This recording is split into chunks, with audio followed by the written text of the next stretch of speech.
Welcome to Coffee Hour. It's Thursday. We going the downslide now, as Justin Wilson used to say. We're going down now.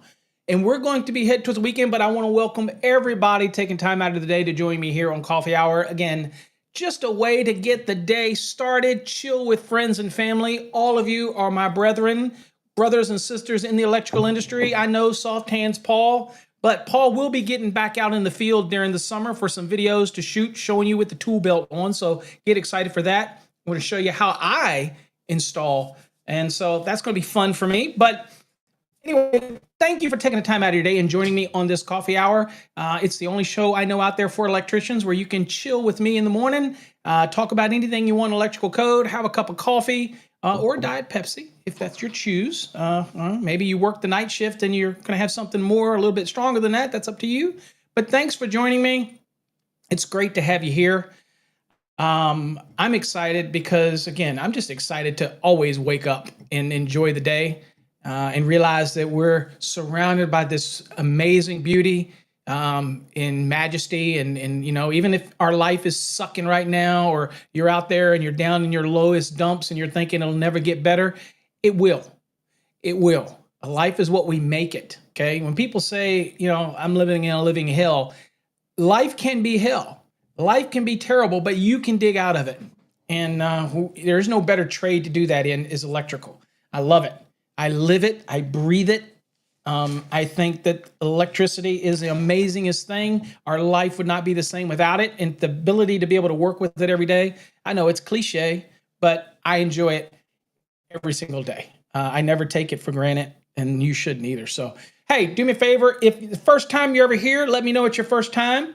And if you're our normal crew that comes, thank y'all. I appreciate y'all. I have no idea how I appreciate you. Joining us every day, Monday through Friday at 8 a.m. to get our day started. But let me know where you're from. Let me know if you're a fast track student. Let me know any successes you've had, any struggles you're running into, anything you want to ask me about your career, advancement, advice, motivation, help. I've been there. I've done that. I've lost. I've had businesses. I've had failures, successes, everything in my life. And I just love to get back. I never say I'm perfect. I'm learning something new every day. I'm not the best educator in the world. I never want to be, never claim to be. I'm not trying to be like somebody else, just trying to be me. And I love teaching people the National Electrical Code and talking electrical. And if I don't have the answer right here, I will get the answer for you, because that's my motivation, is to learn as well. And if I don't know something, damn, that means I need to learn it too, right? So anyway, let me know where you're at, where you're from, what you're listening from, all that kind of good stuff. Let's kind of get back to the beginning. And again, a good reminder here is just like Van does right here. If you want to get in on a spin to win, make sure you do #win. That's what I'm talking about. That is exactly how to do it. Let's see here. What do we got here? Let's go down. Paul, what's up, Paul? Good morning down in Houston. Paul passed his journeyman test yesterday. Whoa, hold on. I got to have stuff for that. Hold on. Let me shake the screen. Congratulations, Paul. Awesome job. Awesome job. Let's see here. Adam, good morning, everybody. Welcome back to this crazy, crazy family we call Fast Tracks and Coffee Hour. Thank y'all for joining. Let's see here. Here we go. Adam's doing some love, sharing some love out for Paul. I'm so happy for you, Paul. It's just the beginning, right? You're going to keep going, keep learning. You're here. You already got your license and you came back again. That's the difference, folks. That's the difference in people that follow us. You know, some people just don't get it. Code and understanding code is a lifestyle. To be a good electrician and be a great electrician are two different things, right? You can be a good electrician, good at installing, good at following direction, good at lead, you know, those type of things. But then we need great electricians who can lead people, who understand and want to continue to learn. And I am focused on making good electricians great electricians. And that's my whole focus. And that's part of one of my missions in life, is to continually do that. I know it sounds cliche, but it is what it is. Good morning from Florida. Dave, welcome. Planning on taking your journeyman in August. Keep focused here. If you're in our program, keep studying. And you'll get there. We're here for you. All right, everybody's doing that #win. Make sure you do it. Give that hashtag win. What's up, Cray? Cray? Good morning from Nashville. Is it chilly in Nashville? It is, 21 degrees here, and we've got a couple inches of snow in Virginia, and I'm in central Virginia area. I don't know where you're from. Let me know, what's the weather like where you're from? Let's see here. Christopher, good morning, my friend. Thanks for joining us this morning. Let's see here. We got Angel. What's up, Angel? Santos, welcome. Thanks for being here. Nevo, our regular. Good morning, all. You got Dan Martins. Good morning, Dan. Welcome to the show. As always, regular to the show. Got Marlon Lewis. The name sounds familiar. Marlon, welcome. Thank you. From Florida, down in the Sunshine State. We got John. John, good morning. Glad to have you here. Glad to join us this morning. We got Manny throwing up the win. Manny is my Facebook guy. He's over on Facebook. Got Nick Lotito. Is that right, Nick? From North Carolina, right down the road from us. Kind of down the road from us. Welcome. Got a lot of hashtags. There you go. Manny says, rise and grind. Got to do it. Got the hustle. Let's see here. Man. Juan. Thank you, Juan. Good morning from Golden State. Listen, got a lot of people hitting that hashtag in. Tino said, what's up, player? Hold on. It's for you, Tino.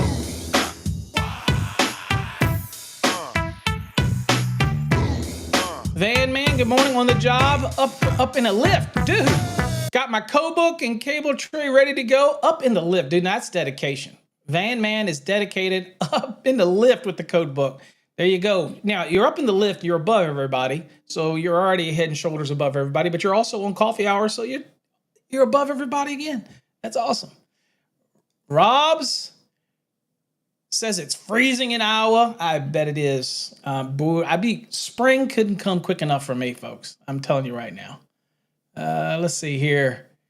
Red Dog, buenos dias, amigo. Welcome. Glad to join us here this morning. Melting Toast is in here with the win, trying to get in on a spin. There you go. Charlie, I see Charlie in here. Hopefully the baby and the wife is doing okay. Everybody's doing fine. There's Terrence is in the house.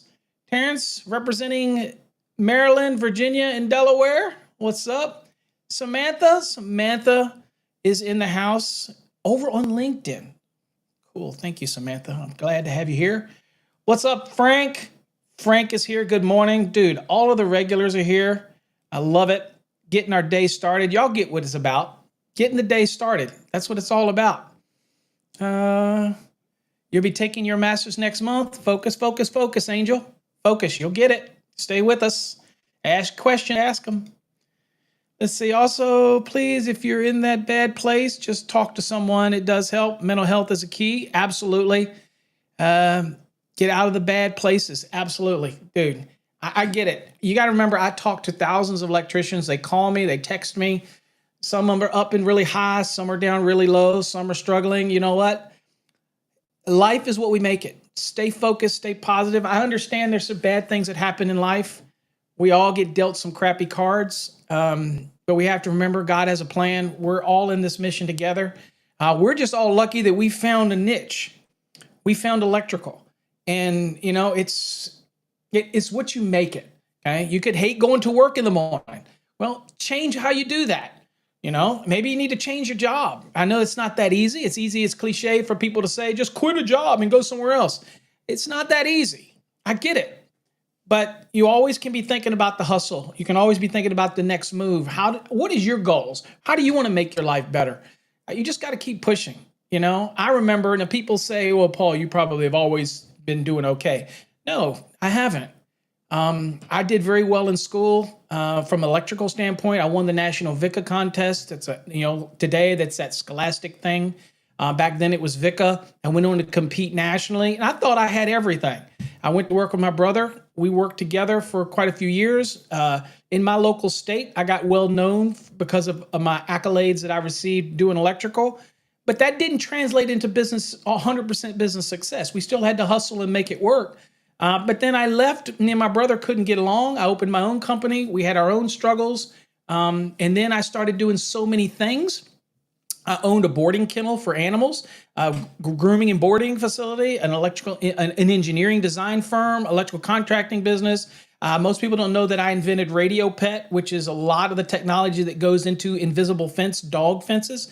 I invented some stuff for that was from a company called Pack Dog. I was instrumental in developing that product. Then we formed Radio Pet and we were going around the country. We were getting pretty big. And then I got screwed by my partners in Ireland. So that screwed me. I lost nearly $1 million back then that I had to pay out to advertising commitments. Almost lost everything because it was a startup company. I've been there. I got, 20 years ago, I owned the kennel and I had people that run it for me. I got accused of animal neglect for some dogs that were abandoned in our kennel. Wasn't true. I had to go to court, found guilty by a crooked judge, only to be overturned when they found out he was crooked and he was working with the animal control. And the dogs were owned by people that were related to the animal control. So it was all a big setup. I had to go through that. I sat there with the 9mm in the mouth thinking, I'm going to end it all. That's not the answer. All right. I have a son that doesn't talk to me, that, basically resented everything that we ever tried to give. Look, I got a wife that's struggling with Alzheimer's. Look, I've had successes and failures like everybody else, but you got to get up. The brightest light that I've had in my life is electrical, because it's always been that one constant that I can go back to. You can say what you want. You can say cliche, whatever. For me, it's always been that constant thing that I can go back to. So, you know what? There's no rosy here. I've had great ups, great successes, received a lot of accolades, and then I've hit the lowest that I could ever hit before. And so, hey, my life is an open book. You can Google me. But again, I've been blessed. And, luckily for me, code has always been there for me. So again, it can be for you. You didn't need my story today, but anyway. John, thank you. Let's see here. Good morning, Tino. Again, congrats. Thank you. Let's see here. Marion, there we go. Marion, thank you, Paul. Yes, I passed both exams here in Tampa. Thanks to your help, okay, with the lookup question strategy. Awesome. Yes. 3-wave method, lookup strategy, taking the time, dissecting questions. There's a method to the madness. And you folks get it. You folks get it. You need help with the master's test now. Want to start learning now? Absolutely. Do not let any grass grow under your feet. Right now is the time to stay on it. Keep the gas on the pedal and keep going. You don't want to get what's called brain fog. There's a lag in time where people say, I study, but now I'm going to just take a break. Never. You never take a break when it comes to code. And people say, dude, you're just a code boy. All you care about is code. You don't do it. That's why you teach it. Dude, I'm in my late 50s. I've done my time. I've crawled in my set of crawl spaces. I don't need that, right? But I teach people and make them understand that I have the cuts and scars to prove it, that I've been there. You can Google me. I'm an open book. But the end of the day is I couldn't talk about this stuff unless I've done it. But I choose to do it from the code perspective because I believe that it makes a better electrician to take the hands-on, which you should learn in the field. You should learn from a training program. And then the mental game comes together. So you don't want to let the mental game lapse. The physical part you're doing every day. So you're going to keep proficient. It's the mental part you'll lose. And you'll start second guessing yourself and stuff like that. So keep at it. Code needs to be part of electricians, right? I don't want to go to a foot doctor for brain surgery. So the foot doctor stays current on those different practices. A brain surgeon's constantly learning, neurosurgeon, learning. Electricians I hold in a very high esteem. Guys, and the gals, Samantha, all of you out there, be proud of your profession. Can't nobody else do what you do, right? I mean, you want to be the best, and it should be a personal thing. It has nothing to do with, oh, I've got my licenses, I don't need to do anything anymore. And it ain't nothing about me selling courses. I don't care who you go. Mike has some great stuff. Ryan Jackson has some great stuff. There's other people that have great stuff. You don't have to go with me. Go with whoever, but keep learning. Don't stop. Keep the journey flowing, okay? What do we got? Joseph, New Jersey. There you go. Beto's in the house. Alberto V. Berto, I got your email. You have a very unique username over on Fast Tracks Tube, so you got to remember the spaces in there. But we reset your password and send it to you. Hopefully, you can get in there. If not, we can. If you can't get into your course over on Fast Track Systems, we can change your username to get rid of that space and the dot. Just let us know if you want a new username. If you can get in, that's fine. I think. Let's see here, but that is a unique username, and it could be you're just typing it in wrong. Crypto Maniac, what's up? Welcome, Minnesota. Ooh, 3. Not good. Okay. Van Man's rubbing it in. 70 degrees. Wow. Starting to snow. Alberto says it's starting to snow. I get it. Okay, let's see here. John says, glad to be here. Love learning the NEC as a master electrician. You never know it all. Absolutely. Continue the learning process with others. Absolutely. I learn something new every day. Absolutely. Colby, what's up? Colby, good morning from a chilly Oklahoma. Yeah, I just moved to Virginia from Texas, right down near you in Oklahoma. Kids are out of school. Thanks for joining me this morning. Casper's in East Tennessee. I imagine it's cold in East Tennessee. Oh, and it's not Delaware. It's D.C. Terrence is D.C., Maryland, Virginia. I don't know if I don't know what I should say about the D.C. part because I wouldn't want to do any work up in that turmoil place. That place is crazy. David's hollering at us. Good morning. Nebraska. It's chilly. Let's see here. Marion passed his master's in 2024. Still room to understand the code. Code is constantly. Just remember, folks, that passing an exam is just a gateway. It's a bunch of people that put together exams, and it's the gateway. You got to get over that hurdle. You're not, I always tell people to become a master, you have to go past a little, you have to have the special handshake, right? We have to do everything, we got to, do everything we got to do to get past the handshake. And once you get past the handshake, that's where the learning begins. That's where you start learning as a master electrician. Because now you get more responsibility and all that type of stuff. So again, I always tell people, licensure is nothing more than a gateway. It's the door. It's that magic curtain. And once you pull it back, that's where the learning starts to begin. And then you're only as good as you want to dive into learning something, right? So just because you passed a master electrician, I have a lot of people that say, I passed my master's exam, I know the code. No, you don't. You know enough to pass an exam. Now the real learning begins. The experiences, the successes, the failures, okay, the responsibilities, okay, the hire, the fire, the dealing with the decision is, do I pay this vendor before I pay this vendor? Or maybe you're just ultimately just so successful you never have to worry about that. I wasn't. When I started my contracting business, dude, I had to worry about robbing Peter to pay Paul. And at the end of the day, you know how accountants always say, make sure you pay yourself first. I'm here to tell you, those people that say that are full of shit. Okay, sorry if I offend anybody with my language. They're full of shit. If you're a business owner like I was and like I am, you have to pay everybody else before you pay yourself. Because if you don't pay the people that work for you, if you don't pay your debt, your bills, and things like that, then you got no business to work for. So again, I hear CPAs say that stuff all the time. You have to pay yourself first. Whatever. I'm like, whatever. Y'all never been in business, but y'all desk chair jockeys is what I call them. It's not easy. Change the direction of your life. Absolutely. I was in a warehouse 2 years ago, took a pay cut to change direction. Okay. Enjoying the trade, work every day. Yeah. It's also very bold to make a change in one's life. And it can be very bold. For those that are just tuning in, to this show, we don't always just go over code questions. Sometimes we have a show where we interact with the folks. It's a morning show. It's all about what you want to bring to the table. We are going to look at exam prep questions here, but at the end of the day, it's really to get you going, get you started in the morning. We're open to ask any questions, anything that you want to ask within reason, because again, it doesn't allow for a deep discussion. But we also have the ability to go to paulabernathy.com, which I will talk about a question that was submitted yesterday. I did do a podcast on it, so make sure you're checking out our podcast because I did a recent podcast. Okay, but anyway, good morning. Let's get down here.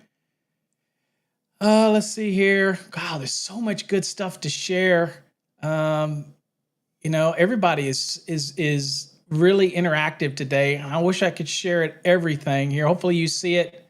Let's see. Let's find, Angel says, what's the nucleus? You have neutrons, protons, and electrons, right? You have the electrons that go around the outer valence shell of the atom, and inside of that you have what's called a nucleus. You have a neutron, and in protons tend to sticky to neutrons. And so again, when something's neutral, you have the same amount of protons as electrons. If you have more electrons, you get a negatively charged atom. If you have more protons, you get a positively charged atom. So basically, everything is made up of an atomic structure. Okay, and for example, like copper, that has one electron in the outer valence shell, because of the magnetic field and the coupling effect of all these atoms, that if you have only one electron in the outer shell, when you excite it by applying voltage, which is pressure, it causes the electrons to get excited. And so they move and it casts off that electron that's in the outer valence shell. So it goes from being negatively charged to positively charged. And when it's positively charged, it's always trying to get back to natural state. So it pulls in that electron that was cast off by a mutual atom that was near it in order to bring it back to the state that it wants to be in. So it's a constantly ever moving. So that's how electricity works, right? So when it comes to aluminum, there's actually 3 electrons in the outer valence shell, so it takes a little more work in order to cast those electrons. Now, that's why a copper can carry more current for this equivalent size to aluminum, because it has less electrons to have to cast off for that exchange to create electricity. But 3 versus 1, again, aluminum is still a good conductive material, but it's all about the electrons that are in the outer valence shell. So remember, the nucleus is made up of protons and neutrons. The protons lie closely attracted to the neutrons, whereas the electrons float out in the outer valence shell. If you apply voltage pressure, a certain amount of pressure, it's easy to excite those atoms, and then what it does is it can cast off the electron that's in the outermost shell, and then it's picked up by a mutual atom next to it. And the one that atom had cast off is picked up by a mutual one next to it, and that's the reaction that we get that's electricity. Does that make sense? Best I can give you in a short, brief explanation, okay? Let's see here. Good morning, Richard. I see you from Anaheim, out in Cali, okay? Marina Del Rey, new construction of a hospital. There you go. Getting some 517 stuff done. Thank you very much. Thank you. Passed your master's exam, thanks to me. Well, thanks to you and your hard work and your dedication. So keep at it. You'll get it. Okay. David says, I exemplify the idea of how racism is destroying instead of hanging out with your name, race, etc. with people. There you go. I'm not sure I could read all that quick enough, but I tell people all the time, I'm probably the most least racist guy you'll ever meet, because I don't care whether somebody's black, white, green, red, blue, yellow, pink. I don't care. I teach code. You know what I mean? I teach anybody. You know what I'm saying? Marion says, you're still trying to purchase some of master electrician memorabilia, but I haven't had any luck. I'm not sure what you mean. It's all over on fasttracksystem.com. So I'm not sure. It's all sale. We sell it every day. Let's see here. 73. Was it my question? Yes, I did a podcast on your question yesterday, 73. Darlene elevated it up, so go watch it and or listen to it, because it actually was dedicated to your question. And I'll talk about that today. Christopher says, feed the hog. Okay, I'm finally at the end of it. Okay. All right, let's get to a question real quickly so I can get y'all into some questions. And then we will talk a little bit about the question that 73 posted. Okay, so if a branch circuit has 5, we're talking branch circuits now, guys. If a branch circuit has 5 amps of non-continuous load and 10 amps of continuous load, the rating of the circuit shall be based on what amps? Okay, so we'll be sizing everything. We have to determine what the amps are of the circuit in order to start sizing an overcurrent protector device. But this is a branch circuit, okay? And it's that branch circuit has 5 amps of non-continuous load and 10 amps of continuous load. What is the amps that we're going to have? Well, look at the answers on the screen, 73. We're looking for these answers. So give me an answer, and I'll do a little Jeopardy tune for you and see who can come up with the answer, and we will look at it. This is a very common question that we could see on an electrical exam. Very common type of question.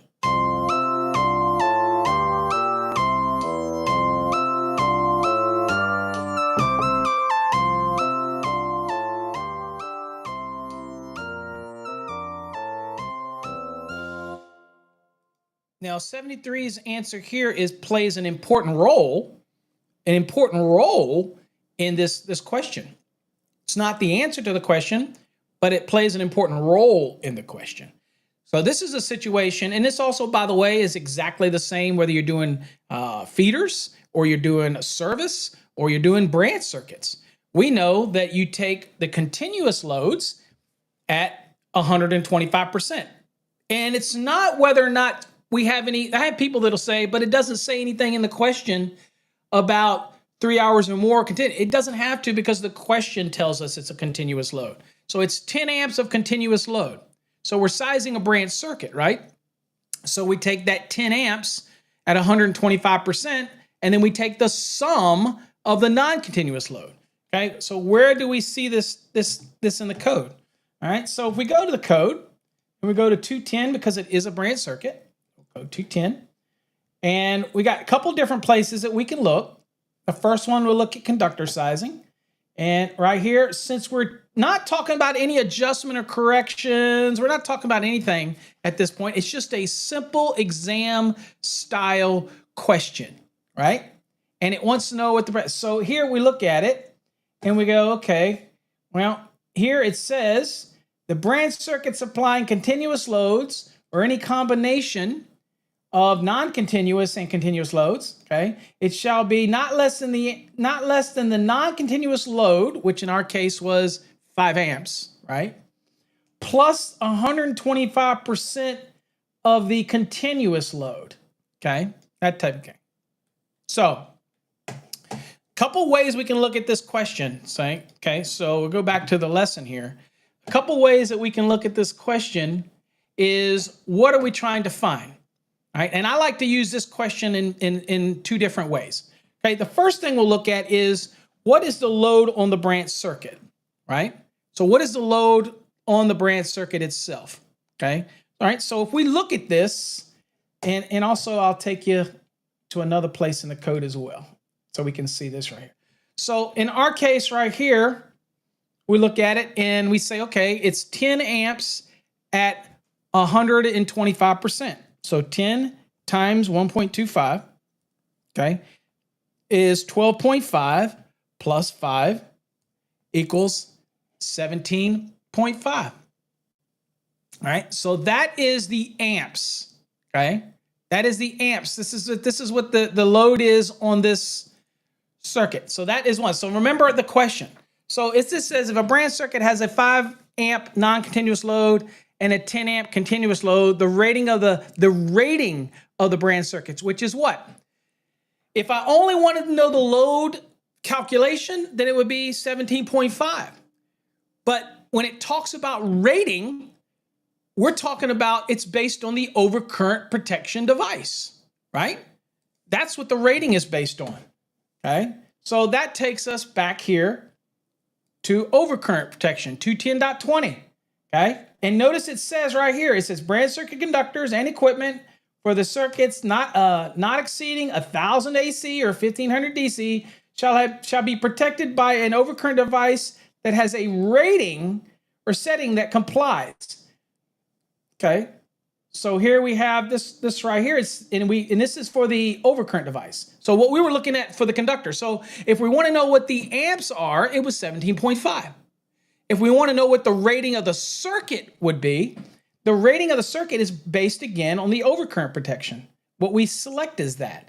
So here it says where the branch circuit supplies continuous loads, and it's the same language, it says the rating of the overcurrent device shall not be less than the non-continuous load plus 125% of the continuous load, okay? And you have some extra information down here, right? That would be here for you as well. These are good. This is additional commentary, right? But at the end of the day, because it's asking about the rating of the circuit, then you would know that 17.5 doesn't have an overcurrent protection device for that, because you would go to 240.6a, right? And since it doesn't correspond, we would put it at what? We would put it at a 20 amps. So this will be a 20 amp circuit, but you would have to have conductors that at least have the ampacity of what? 17.5 amps. Get what I'm saying? So I like to use this one this way. And again, if you look at the reference, you see that it's referencing 210.20, and it tells you that it's 17.5 amps.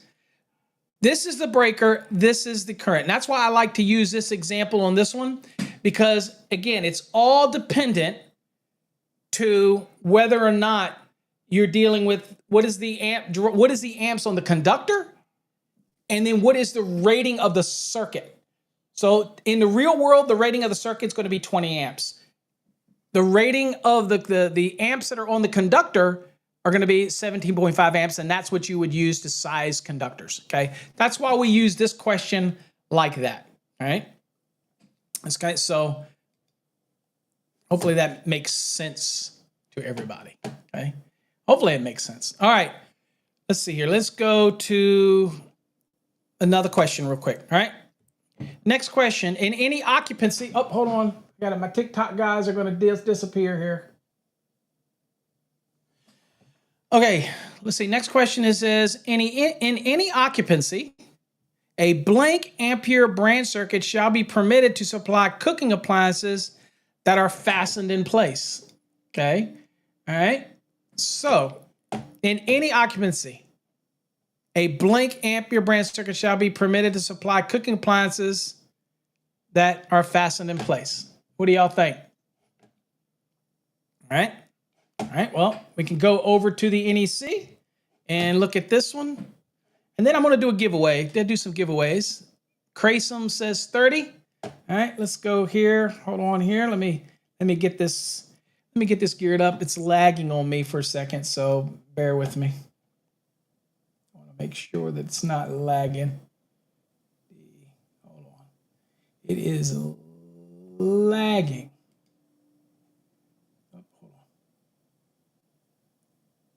Hold on. I'm not. I have to bear with me here because I got a little bit of a lag here going on. So hold on here. Bear with me.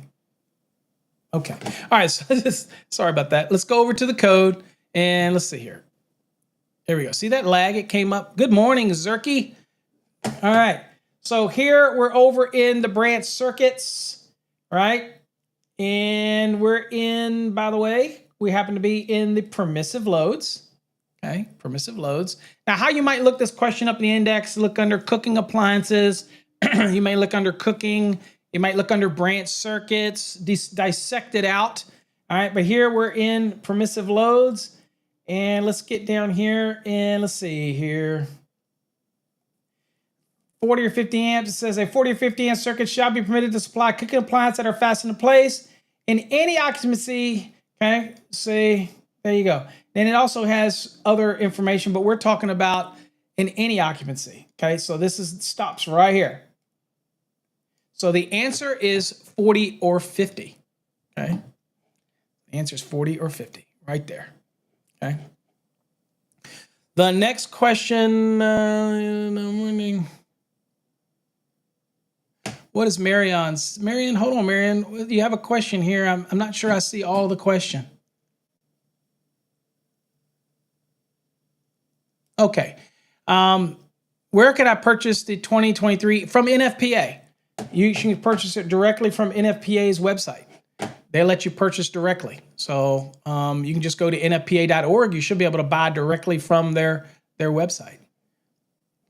There you go. David got it right there.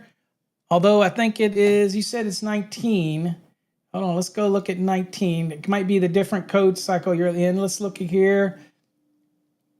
No. Hold on here. David, what code cycle are you in? You might be in a different edition. I'm in the 2023, always going to be in the 2023. Okay, so you might be getting it. You might be getting it from somewhere else, David. You might be in an earlier edition. Okay. All right, guys, look on the screen here. Holiday decorative lighting shall be permitted for a period of blank days. Holiday lighting, 60, 120, 30, or 90. Now, one thing to remember about this is that this is obviously this is kind of temporary lighting, right? It's temporary. It's one of those type of things. It's like, it's holiday, it's decorative. It's not going to be up a long time, but we do have a period where it says I can put this stuff up. Now, here's interesting. Let's go. We're going to go look at this, but this obviously is 90 days. Okay, but let's go look at what the index has to say. And let's go to the index real quick. If it loads up, it did load up. And I just want to see where we might find this. This is a good one to do this. Let's go look under holiday. And let's see if there's anything under holiday. If you didn't know, although you should know this is temporary wiring, right? And you know what article that is. But let's just real quick look and see if we see anything under holiday. And again, y'all are going to find it a lot quicker than me because this electronic version it sucks. All right? And I'm not going to use a search feature because you don't get to use a search feature in the test. So don't get into using anything like that. Okay, hospital hoists. And I don't see anything to do with holiday lighting. Okay, so also we would be temporary. So I'm going to go down and look under temporary because we know that this question is all about, since it says days, then we know that it's a finite amount of time, right? And so I wouldn't necessarily call those festoon lights, Richard.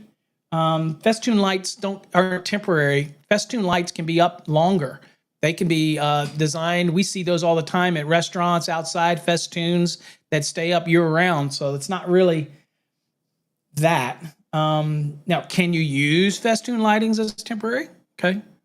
Manny says there's still people with Halloween lights still up. Yeah. So let's see here. Where am I at? Let's go into temporary. Let's just see. Okay, temporary installations right here. All right, so we know that that's 590 right here. So that's temporary installation. And let's see here. If there's anything in here. Time constraint. Time constraint right here. It's in temporary. So we know this is temporary because it gives us a certain number of days, whether it's 60, 120, 30, or 90. We know that that's temporary lighting. Okay, so we see this. So let's go over to temporary lighting, and we'll go down to 590. Y'all already know the answers, but we'll go down to 590. Also, I can't express enough. Get used to using getting flashcards. You do have some flashcards available in your Fast Tracks program. Whether you thought you did or you didn't, you do. Okay, so here is your time constraint. And here we see 90 days. Temporary electric power and lighting installations shall be permitted for a period of not to exceed 90 days for holiday, decorative lighting, and similar purposes. Okay. Now, here's the big debate, right? Yeah, let me see what commentary they give. Okay, the 90-day, here's interesting, folks. The 90-day applies only to temporary lighting associated with holiday displays, okay? Other installations are not bound by this time constraint, like festoon lighting, that type of thing. And in fact, some construction projects extend over many years. And people think that if you put up the temporary lighting for like a job site, that it has to come down in 90 days. That is not true, okay? That they do actually have to... they can stay up for the duration, that type of thing. Okay, so keep that in mind. All right. So there you go. Let's see here. So we've got some folks. Everybody's telling me they got fat fingers on that, but look, Adam got it right. There you go. 90 days. There you go. Great answer for that one. Okay. All right. So let's go to the next lesson question. All right, so here's your next one. It says the minimum burial depth for a Schedule 40 RNC, rigid non-metallic conduit, okay, basically PVC, under a parking lot is blank. 12, 24, 18, or 30. Okay, good question for you to ponder.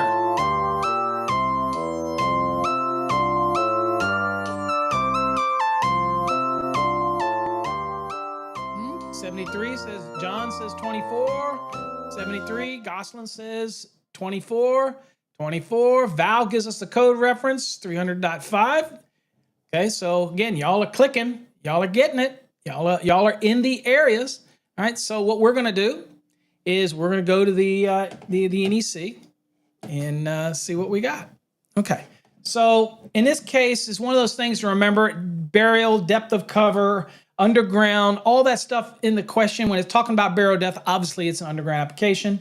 When we think of all that, we have to think of the general requirements, okay?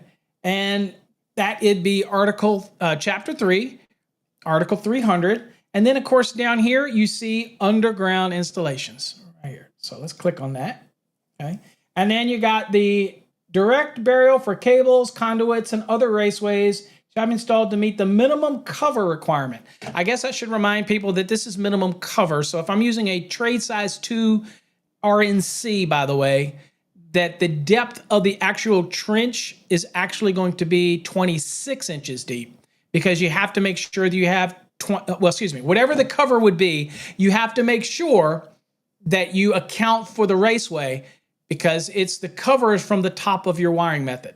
Okay, does that make sense? So you don't just dig a trench, whether it's 12, 24, 18, you don't just dig a trench and throw your wiring method in there.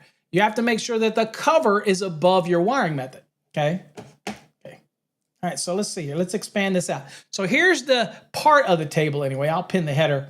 Okay, so column 1 is direct burial cables and conductors. Okay, not what we're dealing with, okay? Because we don't have direct burial cables or conductors. We're dealing with conductors that are in Schedule 40 RNC, which is rigid non-metallic conduit or PVC. Okay, so let me kind of be able to move my mouse over here a little bit so we can see. Okay, this one is column 3 is EMT. Non-metallic raceway is listed for direct burial without encasement. That would be your regular RNC or PVC Schedule 40 or 80. You could use 80 if you want. You want to pay the extra for that, you can do that. All right, so we're in this column right here. So you come down as far as coverage, and we'll remember what column we're in, because this just makes it a little harder to do this, folks, but you get it. It's the third one over, okay? You get me? All right, so let's go back over here to the left real quick. Okay, so our question was under a parking lot. All right, so we come down here and look at these options here. Under a building, okay. Let's see, under streets, highways, roads, alleys, driveways, and parking lots. And it's the third one over here. We're on this one. So let's go over here. And there you go. That's what everybody was nailing it. 24. All right. So that's how you would use it. Again, remember that when you see a question like an RNC, that you understand also that's rigid non-metallic conduit. That's the official name of it, but we call it PVC, polyvinyl chloride. Anyway, so there it goes. All right, so that is that one. And I'm trying to figure out how I get rid of this. Okay, there we go. So that's what we got under that one right there. Okay. Boom. All right. Okay, so that takes us back to our question, our lesson. So obviously of our choices, we can use the reference, and there's the table, 300.5, and we verified that it is 24. Okay, boom. All right, let's spin the wheel and give some goodness away. So make sure you've actually done hashtag win. It has to be exactly how you see it. Hashtag capital WIN. I don't know that anything else does it. I don't know if lowercase works. I don't know. All I know is it's the way it usually is, exactly how it is. So hashtag WIN looks like it's all capital. That's what I would do if I was trying to get in on a spin. So I'll give you folks a second to reinsert your hashtag win. Try it with all caps. So I'm gonna give you a few seconds to do that if you want to get in on a spin and win something or get registered for something. So let's go. I'll give you some time. Go on and hit it. Let's see a mass entry. Everybody do hashtag WIN, all capital letters. Let's see. Let's go. Go, go, go. Let's go. Go. Everybody, let's do it. Do it again. I'm gonna give you one more time. Let's go. Hashtag win. Everybody, let's go. Everybody, do. Let's do it. I'm giving away a week's stay with me here at my compound, where you can soak up all the code knowledge you want every day, all day, because I talk code 24/7. You imagine spending a whole freaking week with me? No, you don't want that. Okay. Behind the scenes, you see all the stuff I do. Maybe you would want to do that. Probably not. I'm not that interesting of a guy. All right, everybody's in for the hashtag win. Let's go this. Let's spin it. Let's do this. Here we go.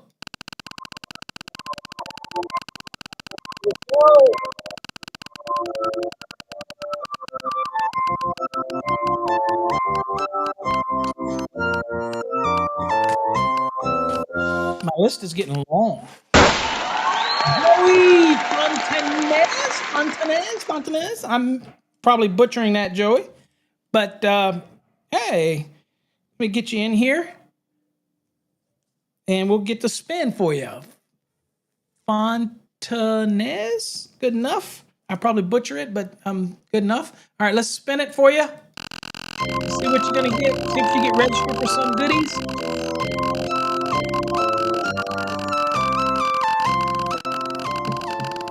I want to say hi to all the folks over on TikTok that are doing the behind the scenes thing. You can come to the live show, or you can get behind the scenes. You get to drink coffee in the house. You can come. I'll give you all the coffee you want. All right. Fast Tracks Tube, Joey. You might already have that. If you already have it, let me know. Let me look real quick, Joey, and just to see if you're down. If I have you down for Fast Tracks Tube. If not, it's a great thing to have. Jeff is almost done with stuff that he's doing for Trade Hog, and we're going to release that.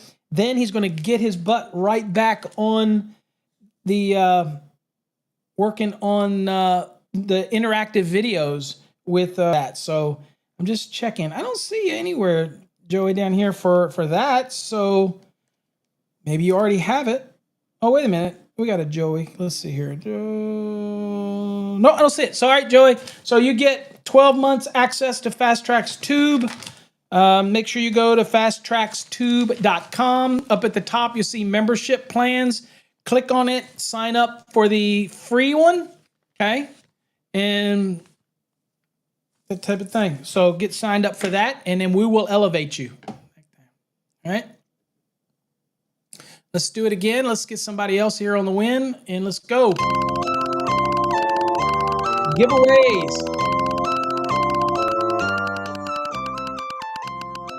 You're welcome, Adam. Hopefully, I'm glad you get something out of it. I'm not just here to be a talking head. Hopefully you do get something out of it, or people do. All right, Nick. Nick, is that Lotite? Close enough. Let's see what you're going to win, Nick. Let's see what drawings you're going to be in on. Spinning around.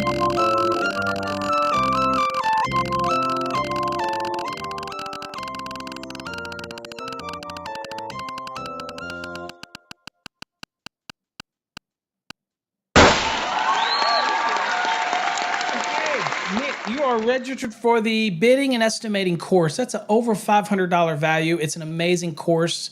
If you're in the field, this bidding course, if you win this, if your name is drawn, this is amazing because it teaches you everything to possibly move you from the field into an office as you get older. It teaches you man hours. It teaches you estimating, the bidding, the ins and outs, design. And it's generic across estimating softwares. But the guy that does this course is probably the premier estimator that probably one of the best in the world when it comes to bidding and estimating and explaining things. His name is Steve Griffin, and he is the founder of Best Bid Hybrid. He's also donated the course, and he's donated the software, which is an over $4,000 value in itself that we will be giving away on March 31st. So that is but the bidding course is amazing. It's immersive. And so good luck. All right, let's do it again. Let's do somebody else real quick.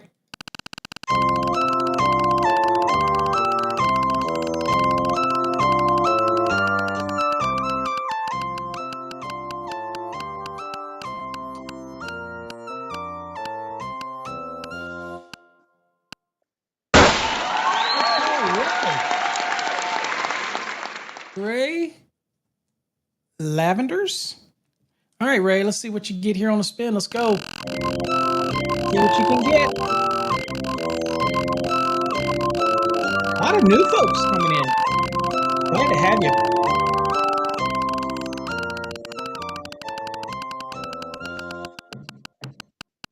You're most welcome, Joseph. I appreciate you coming. All right, Ray, you're going to get the conductor sizing card drawing. So those are those neat hard metal cards that help you determine how much wire you have left on a reel. It also works for a coil. It actually works for like NM coil, telling you how much you got left, and it works for wire on a raceway. So all that type of stuff works for all of that. Okay. All right. Now, before I get going today, as far as the discussion, I do want to talk about a podcast I did yesterday, and it was for, Gosselin sent it in, so I hope you don't mind. You did bring it up, so we'll talk about it. And I did talk about it, but he was talking about a situation where they have a meter in the service equipment, and again, you could have an emergency disconnect outside and other things, and I talk about that in the podcast, but we'll keep it simple. They have, and let's say it's on a 2017 installation where there was no emergency disconnect. And what situation he was really asking is, they require them to run a green conductor, insulated conductor, between the service panel and the meter. Now, there already is a neutral, and 250.24 requires us to connect the neutral to the enclosure at the service. But typically in a meter, this is also done in the meter itself. So the grounded neutral conductor connects to the enclosure.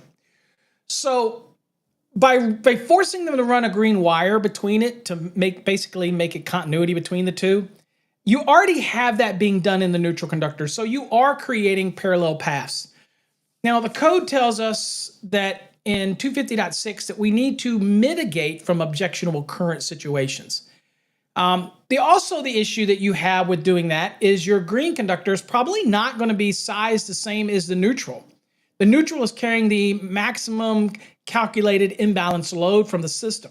So it's sized based on a calculation or a minimum requirement in 250.104. Okay. So, 102. So at the end of the day, it could be undersized. Now, because of how you run it, it's running in parallel. Current will divide. Now, the majority of the current is going to travel on the path that has the lowest impedance, but current travels on all paths. Okay, you've ever heard this thing called path of least resistance? Okay, that's there's a little bit of truth in it, but it's mostly false because current will travel on all available paths, proportional to the level of impedance of that path. Now, the reason we don't say resistance is because that's typically used for DC. And if we're talking AC, it's impedance because you have capacitive reactance and all these other things that are in play. And so it's all about the impedance. Which path has the less impedance. Now, the larger the conductor, the lower the impedance. The smaller conductor, the higher the impedance. Works the same way with resistance. Okay, you can go to Chapter 9, Table 8 and see the resistive chart and get that, right? So by forcing them to do that, you're forcing them to create an objectionable current condition, or could be an objectionable current condition. And the only way to mitigate it would be to remove the green wire, right? That'd be the only way to mitigate it. So the next question that he had was, well, what about all the people that put in rigid metal conduit between the two? And the answer to that is you can't, just because something's done doesn't make it right. It still creates the exact same situation. It's still objectionable current, but it's become accepted in the industry because there's two different ways to look at it. One, that's part of the wiring method to get from point A to point B, and it's the wiring method.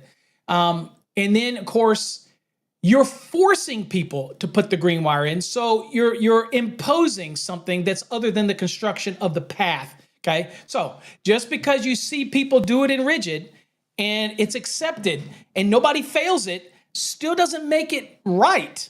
It's just people aren't willing to call it out, right? And that's why us as a Code Panel 5 have struggled to come up with something for a definition of objectionable current. And we have tried now, I've been on Code Panel 5 for 4 cycles. Every time it gets submitted, what is objectionable current? Again, it's current traveling on a path that wasn't its intended path. But there are rules in the code that force us to do that, which will put current on paths that it's not intended to be on. So we can't find a true definition for this. So at the end of the day, is rigid metal conduit between it, is that wrong? Yes. But do jurisdictions allow it? Yes. Can I use the grounded neutral conductor to bond all metal parts on the supply side? Yes. 251.42 allows this. Just because you see people doing it in rigid does not make it right. It makes it accepted. That's it. It just makes it accepted. That type of thing, okay? Now, I would not force anybody to put that green wire in there, especially if the meter. Now, here, how do we let me give you some reasons, and you could go listen to the podcast, okay? So I'm kind of blowing it, but I hope you all go listen to the podcast because I go into these deep things. Now, I could have a transition fitting, whereas if they want to use rigid out of the panel, then they can use a transition fitting that changes from rigid to PVC because they do make them. And I could have the PVC one going into the panel, into the meter, and that would remove the issue, right? And then the raceway that is rigid is bonded because it's on the side where the service is and it's connected to the enclosure. And you're going to still got to do all those bonding requirements in 250.92 anyway, right? You got to bond at least one side of that rigid anyway. So that gets taken place in the service equipment, right? That's where you would do it. So you can separate it there. So you could require them to put in an isolation fitting in order to create and remove that objectionable current position. That's one recommendation. You could just stop requiring them to put the green wire in there, and that solves that part of it. Because, or you could have a meter that isolates and it does not bond. If you're going to make them run a green wire, then in your meter, make sure that the neutral doesn't bond to the enclosure, the meter enclosure. That's harder to do because that's done from the manufacturer of the meter.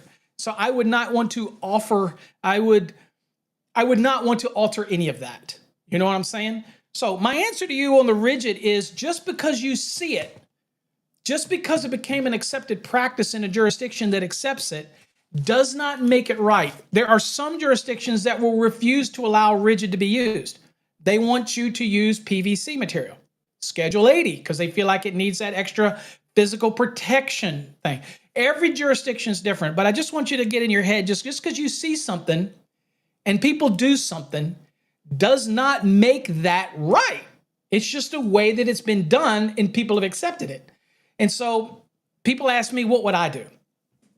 Personally, doing this for 40 years and seeing the reacts and things that have happened and making sure that everything's at the same potential, I have no problem with them having a potential parallel path on most applications for residential, using a rigid, if they want to use rigid or IMC or EMT, whatever.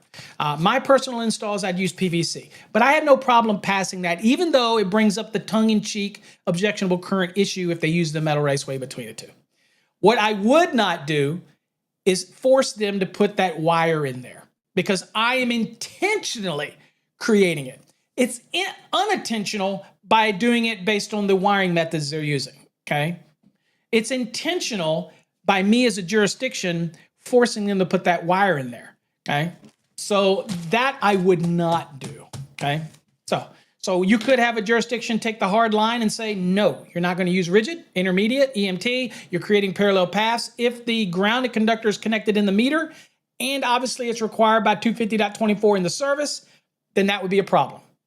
If they use rigid, that is a problem, but their jurisdiction may go, you know what, I'm okay with it. I'm fine with it. That type of thing. So get it. Now, the other thing to remember is that if I install that wire that you say, that green wire, its impedance, right, is going to be lower than the enclosure. because you have all these other things connected together. So when it talk about current takes the path of least resistance or the path of least impedance, again, we said that's not true. It takes all available paths. Well, if the path that is made intentionally with that wire, that green wire that you want to install, if you create that path intentionally, then the problem is, really is that a lot of current could divide onto that path. And then you create imbalances, right? Where the neutral current is supposed to be traveling on the properly sized neutral conductor. And then you have a certain unproportional size traveling on that installed green conductor. And less would be going on the wiring method because it tends to have a little higher impedance than that conductor for the short run. Maybe not in the long run, but in the short run, because the Gemini project showed us about equipment grounds and distances and raceways, but we're talking about short distances. So it can create more of a problem. So my answer to that would be remove the green wire. Don't make them do it. If you want to make them show that the connection point in the meter is connected to the enclosure, they can easily do that with an ohm meter. Just go to the threaded screw entry of the cover and then go to the grounded neutral point, again, unenergized. Make it ring out good. Go into the panel. Obviously, you got a main bonding jumper in there. The neutral's connected to the bus. That's going to ring out good.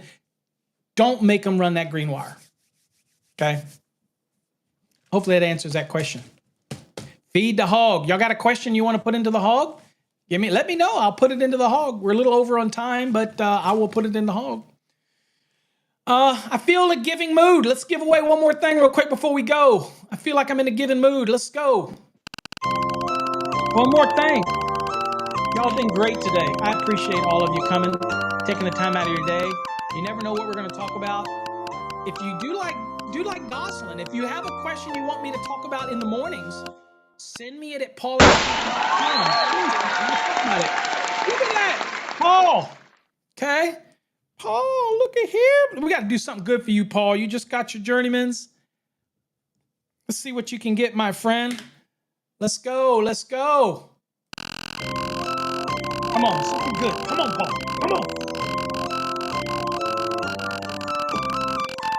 I got it. Something good for Paul.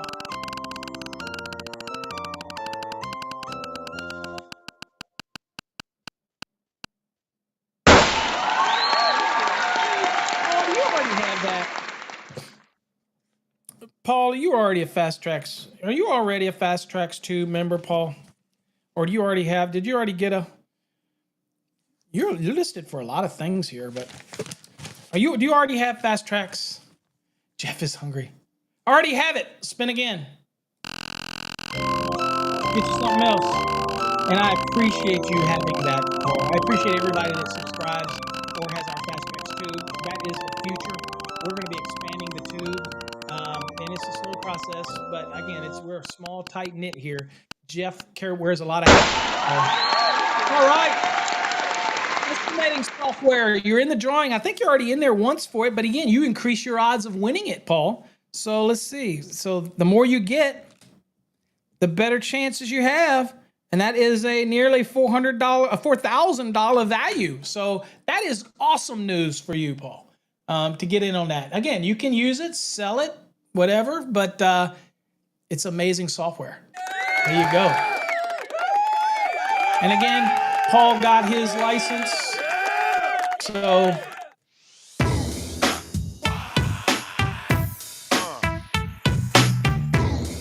what I'm talking about.